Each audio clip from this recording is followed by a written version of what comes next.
This is Studio Series 86 Soundwave. And if the main reason you purchased him was to add him to your Studio Series 86 collection, then you're going to be very happy. Because Soundwave absolutely looks like he walked straight off the 1986 movie screen. From the proportions and sculpt to the colors and his overall presence, he just feels right on the shelf next to your other Studio Series 86 lineup. Hasbro clearly prioritized cartoon accuracy here, and it paid off in a big way. Soundwave Superior.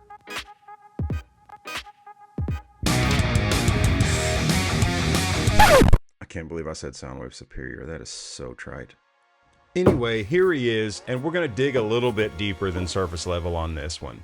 I found him yesterday at a Target. He was not even stocked yet. He was sitting on the cart they used to stock things, and I yoinked that bad boy off of it and ran straight to the checkout line. There's a funny bit of human psychology that we're really not going to analyze too much today, but when you covet something for so long, when you finally get it, it might not actually live up to your expectations, but we'll see how this guy did for me. But first, let's quickly get him out of the box, and it's always really satisfying to cut the bands that hold him in. They feel like they're in some kind of kinky bondage. I've come. I also noticed the accessories are now in a plastic pouch again as opposed to that tissue paper. I like that in the sense that I was losing accessories in the tissue paper, but I'm not sure if the plastic is the best for, what is it, the turtles? I've come. Anyway, there he is, Soundwave, and yes, he looks pretty darn cool in those primary colors, that bright, vivid blue we all expect to see. And honestly, at first glance, not too many surprises, so let's set him aside for a second and see what else is in the box. He, of course, includes Buzzsaw as one of 3 cassette bots, and he looks okay, I guess. We have an attempt at a Ravage, which in cassette mode is not a cassette at all. It's just flat, no labels or anything. And then, of course, we have Laserbeak, which is a repaint of the Buzzsaw mold, and that's fine. That's kind of what he's supposed to be.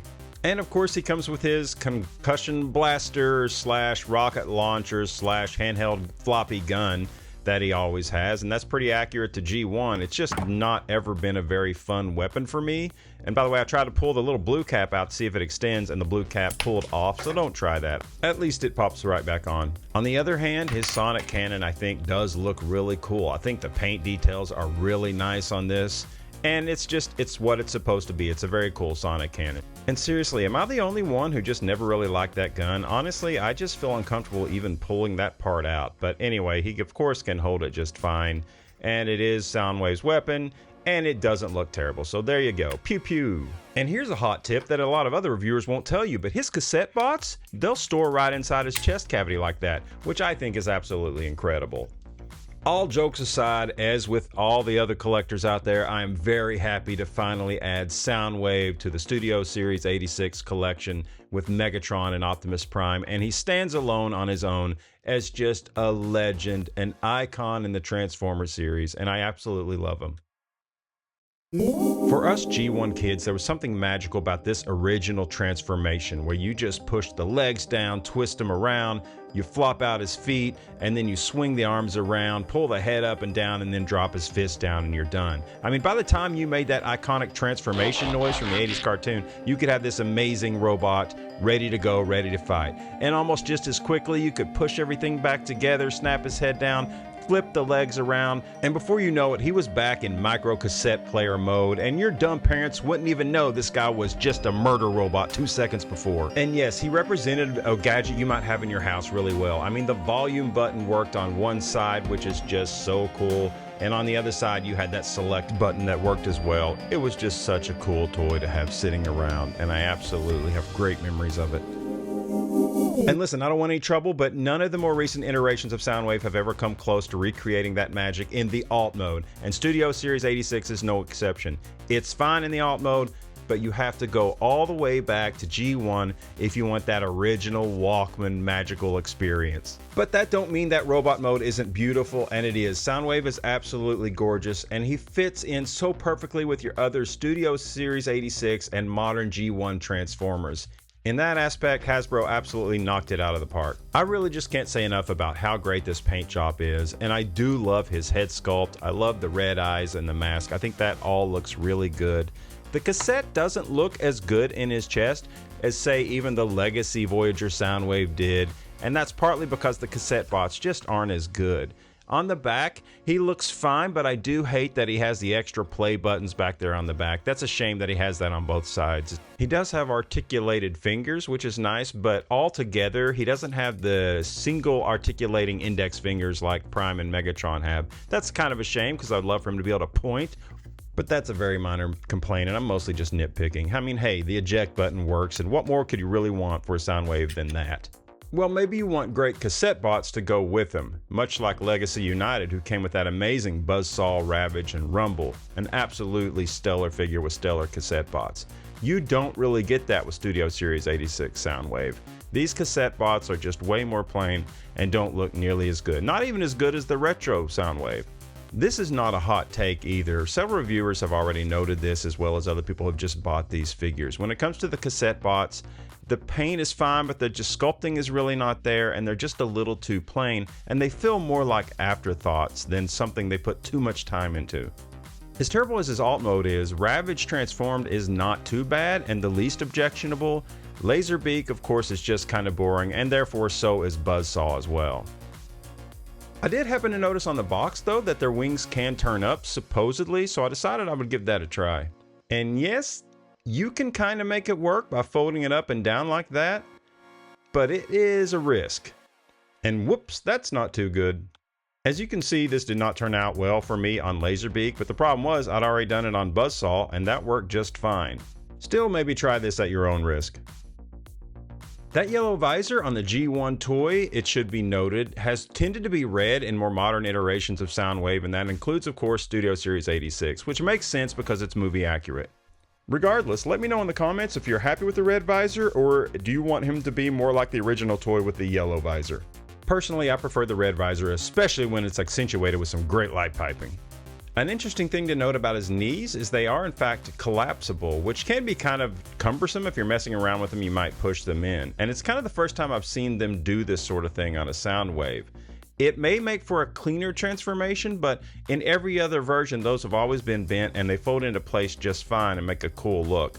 But if you do need to pop them back out, you actually have to open up the back tabs on the back, and then you can get in there and you can push the knees back out.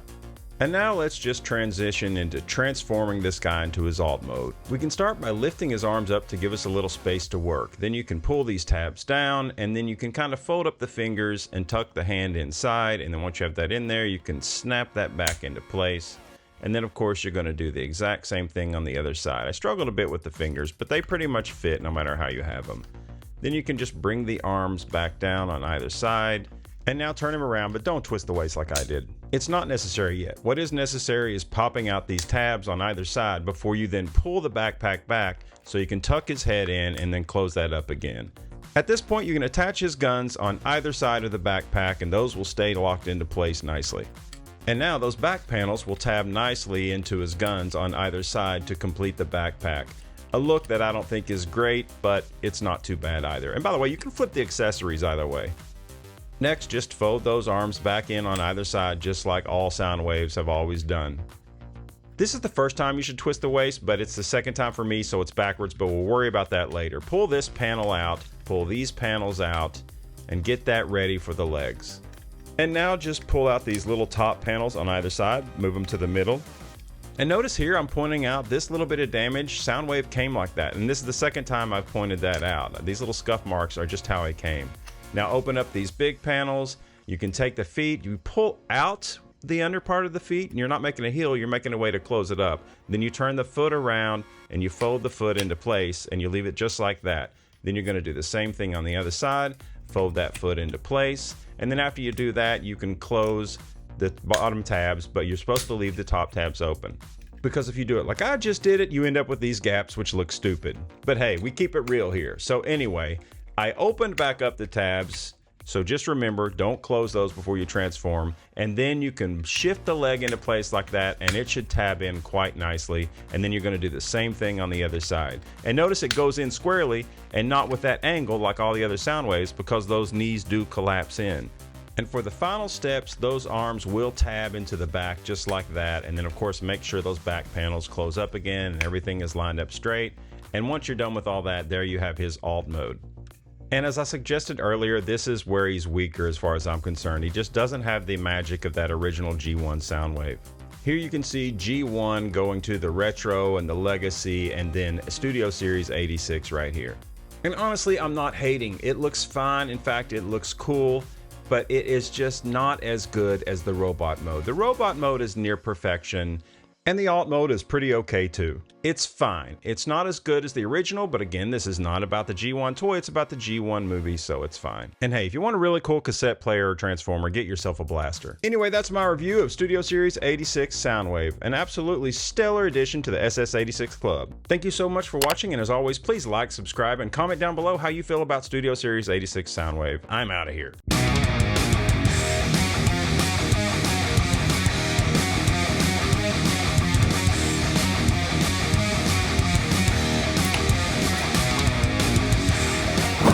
Fly away in some crazy place that I can never find again.